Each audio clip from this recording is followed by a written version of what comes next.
A friendly man named Chima arrives and quickly becomes popular for his amazing hairstyling skills. The villagers love him, but he has a strange habit of collecting fallen hair, which makes some people curious. As time goes on, the villagers notice odd things happening with their hair, and they start to feel uneasy about Chima. When a group of villagers decides to follow him into the forest, what they discover next will shock you. Welcome to African Folktales by Den. Hold your crunches and sit tight. Let's watch what happened when Chima's secret is revealed. Don't forget to subscribe for more folktales. Once upon a time, in a small village in Africa, there lived a group of people who loved their hair. In this village, hair was special. It showed who you were and connected you to your family and ancestors. The villagers spent a lot of time taking care of their hair, braiding it, decorating it with colorful beads, and making beautiful styles. One sunny day, a mysterious man named Chima came to the village. He was tall and had a kind smile. Chima carried a wooden box filled with hair tools like combs, brushes, and colorful threads. The villagers were curious about him. They watched as he worked magic with hair, creating stunning hairstyles that made everyone look beautiful. Chima quickly became popular.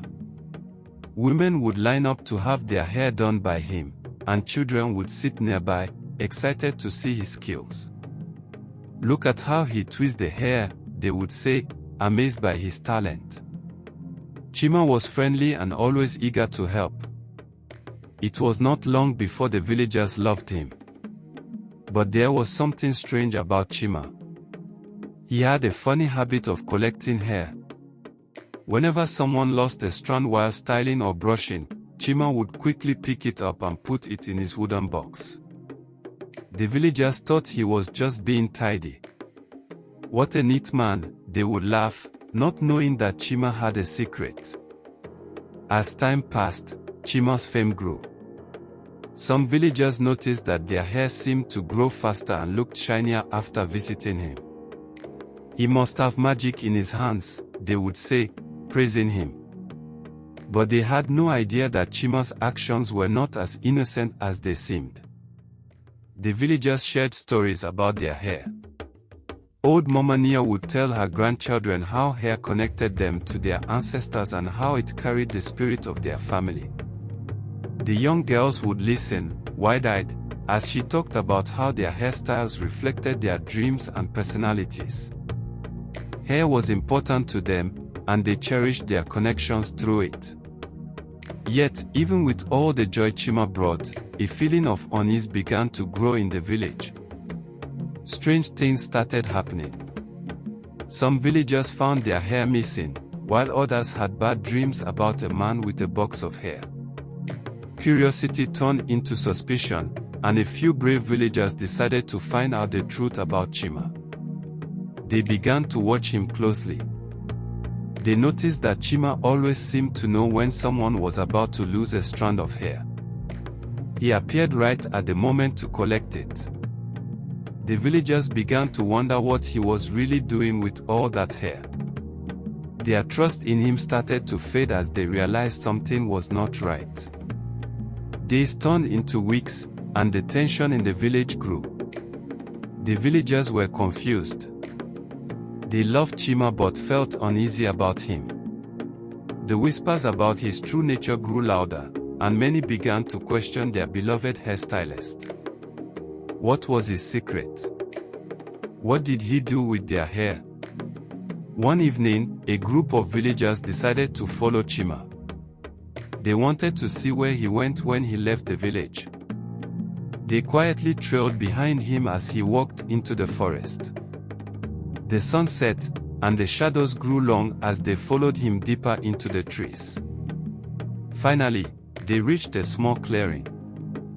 There, they saw Chima sitting on a large rock, his wooden box open beside him. The villagers hid behind the trees, their hearts racing with curiosity and fear. What would they see? To their shock, Chima began to pull out the hair he had collected from the villagers. He held it in his hands, whispering strange words and making gestures as if he were casting a spell.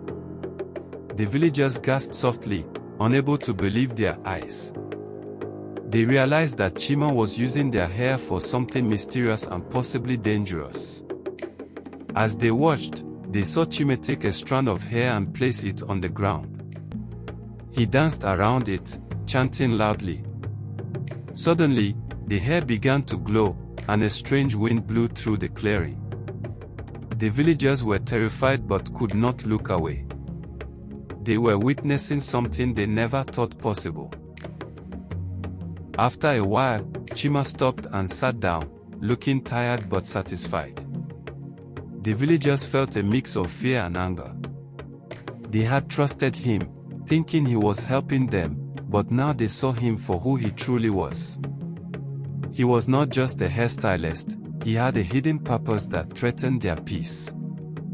The villagers decided they had to confront Chima. They stepped out from behind the trees, their hearts pounding.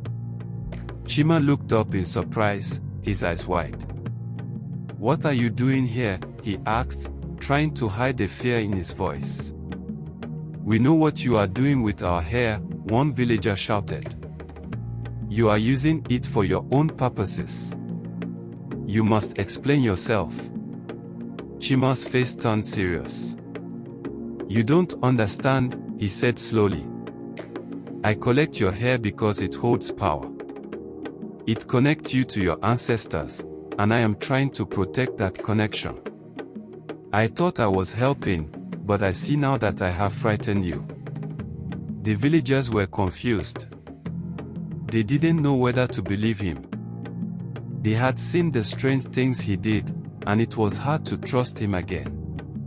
"You should have told us your true intentions," another villager said. "We would have understood if you had been honest." Chima looked down, ashamed. "I thought you would not accept my help if you knew. I thought I was doing something good," he admitted. "But now I see that I have caused you fear instead of trust." The villagers stood in silence, realizing that they had to make a choice. They could either forgive Chima and learn to communicate openly, or they could turn their backs on him forever. The air was thick with tension as they weighed their options. As the moon rose high in the sky, the villagers began to talk among themselves. They shared their feelings and fears, discussing the importance of trust and honesty. They knew that hair was more than just a part of their bodies, it was a connection to their past and a symbol of who they were. In that moment, the villagers learned a valuable lesson about communication, trust, and the importance of being honest with one another. They realized that even when someone seems to have good intentions, it is important to be transparent about one's actions. And so, the story of Chima and the villagers continued, forever changed by the revelation of what he did with their hair. They learned to appreciate their connections with one another and to value the stories and meanings behind their hair, growing stronger together as a community. Do you think Chima lied to the villagers? Watch out for the next part. Make sure you subscribe now and turn on the notification bell to watch our next folktales video.